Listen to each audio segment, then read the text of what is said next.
What's up, everybody? My name's Sovereign here at RevolverGN, the network that revolves around you. And today we have a special opportunity thanks to our friends over at Tiki Pod. We're going to be reviewing the game Iron Crypticle, which is a game that is not yet released, but by the time you see this review, it will be releasing today. So we're going to be answering the question, should you be picking this game up? Is this game worth it? I'm going to give you a little spoiler. It's definitely worth it. It's definitely worth it. Like, you wait and see. You wait and see. Watch the gameplay. I'm going to tell you what I think, and by the end, we should all be on the same page. The story for the game is a pretty simple one. So, you know, this king has amassed all of this gold, and he's put it all in one spot. It's large gold. Large gold. And no one has tried to take it for a long time. And everybody's getting bored. Absolutely bored. And then, someone tries to take it. And actually, they do take it. It's not like someone tries to take it, but someone takes it. And then we set off on our journey to get that treasure back. The funny thing I thought about that story, though, is the fact that you see the king crying as you're jumping in the hole after the... And it's kind of like... It was just sitting there for so long. Like, why are you even sad? You weren't even using it. You just amassed it. I understand to a certain degree, but in the same sense, I'm just like, do something with it or something. Anyways, gameplay. Okay, so the gameplay, as you can see on the screen here, is hard to kind of explain. It's kind of like a dungeon crawler that constantly changes. For me, if I was to pick a game that's kind of like this, it's The Binding of Isaac, except you can play it with other people. Boom. Mind blown. Every single time I play this game, I'm able to take a new route, which brings me into new rooms. I'm getting different enemies that are popping up the more and more I play it. Things are getting harder. Even though you're going to see at the end that I'm actually playing... This is me playing the game on the easy difficulty. Things still get slightly harder. What I thought was kind of weird is the first time I played through, I ended up battling this one boss at the end that was like an eyeball, right? And then I moved to the next level, and it was a boulder guy, right?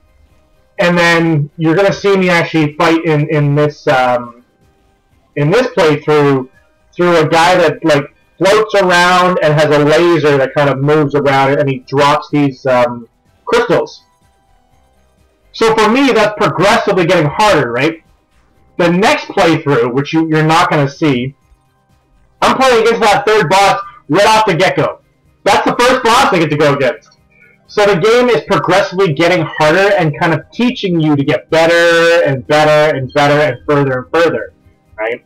So that's, and you can choose, like you saw there on the screen, the menu, the map popped up. You can either go left or right. Even in this room, you can go right or go down. And The funny thing is with this gameplay, because I wanted to show you gameplay that wasn't from the beginning. I wanted to show you gameplay that, you know, I've been working on for a bit and was going well. So you can kind of see how the game develops. And as I hit the record button, I got that arcade that you saw. So the gameplay that you're seeing right now, this top-down, this is the natural gameplay for the game. Every once in a while, you go into a room that has an arcade, and you're going to see that different type of gameplay where it's a side scroller, and that's just to get more coins so that when you get to the shops later on, you'd be able to buy different items.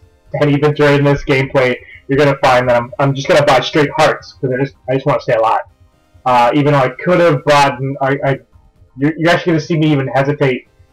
I'll jump on the, I'll stop on the strength of my weapon and be like, I wish I should have bought that, and then I leave anyways. So it's a 4-person co-op. It's couch co-op, which to me I'm always indifferent about couch co-op, just because I don't know, I just don't have people in the area to do that with. I could. I just don't. I'm more of a multiplayer online person. But, you know, it's cool. It's whatever. That's the funny thing. Like, when I first saw this game, I was excited for it just from the play style, right? And when it said couch co-op, I'm just like, oh, no. No, it's gonna lose a little bit because of that couch co-op. And the funny thing is, when the publisher sent me the codes for this, they even said it's a great game to play, but it's even better with friends. Oh my, oh my, are they right? A lot of people will talk their game up and not be able to back it up. And yeah, this game is definitely amazing. And thinking about this with friends would be insane. It would be insane, and I would have an absolutely great time. So I would say it's a slight setback that they don't have multiplayer, but I don't know if it's, maybe there's a mechanic in the game where it wouldn't work if it was multiplayer, and instead they have to do couch co-op. Not sure. Not sure. The controls for the game. The controls for the game are fantastic, and the reason why is they're very simplistic. So with your left analog stick, you're going to be moving around. With your right analog stick, you're shooting or throwing your axe, right? There's different power-ups as you go. There's, a spear. There's a different type of hammer that kind of rapidly goes around and bounces off walls. There's shurikens, bombs. There's a whole bunch of different types. And it seems like every single time you go through the game, you unlock further into the game, getting these new weapons and these new enemies and, new power-ups. The A button, which you will not see that I have, like, if you look at my character in the top left, there's a square next to the XP7. There's a item you can get. They're usually, I guess you would call them room clearing type weapons. And I haven't seen them all. There's so many different type of ones, but the A button activates that. Here I'm using the spear. There is the dash button on the RB button. So the RB button is dash. And the LB button is like a power-up that kind of clears everybody off the screen in a short, small amount. So I should have not put that wording, but clears everybody in your vicinity. I don't use it often because I just keep forgetting about it. That's just kind of how I do it. And the funny thing is, when I was using it at the beginning, I kept using it because I think I was trying to dash. So I was trying to dash with the LB instead of the RB and kept using it incorrectly. So, other than that, you have these gems that are accumulating on the left side of the screen. I don't know what they do. I haven't gotten to the point where I have them all yet. And also a word where I have O-N-B. I've gotten, I think, S. I think it's bonus, but I haven't gotten the quote-unquote bonus yet. But that's it. That's it. That's the simplicity of the game, but also that's one of the biggest strengths in the game is it doesn't take you forever to learn how to play the game. in a matter of minutes, you can just figure it out and go. And I'll give you a little tip. Okay? Because I like you. If you want to know more about the game, for example, what power-ups do, enemies and, the score multiplier, all that type of stuff. If you want to learn a little bit extra about that, when you're on the main screen, on the title screen, where you can press, start and all that type of stuff, don't touch anything. Just don't touch your controller. And after a couple seconds, it will start rolling through instructions and show you. Now, like I said, because I like you, I'm going to give you that tip. Because I didn't know that at the beginning, and I only figured it out after recording this.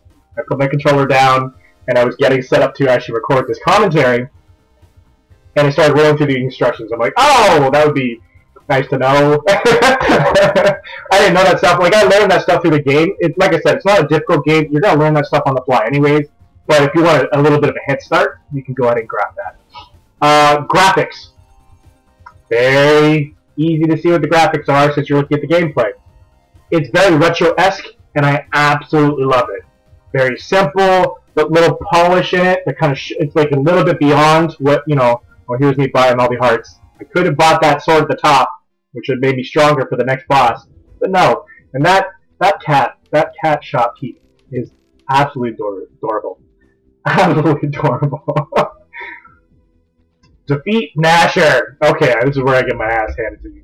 Actually, you know what? Let me bring it back. I don't really get my ass handed to me. I lasted a lot longer than I thought, but it took me a while to figure out what his pattern was. Each boss has some type of a pattern, and I figured out his pattern that when he puts his laser down, you should dash, because once he throws the laser, it has a certain amount of time on the arc, and I was just trying to walk away from the laser. I should have dashed. It would have made it a lot easier. Once you learn this stuff after you die, right?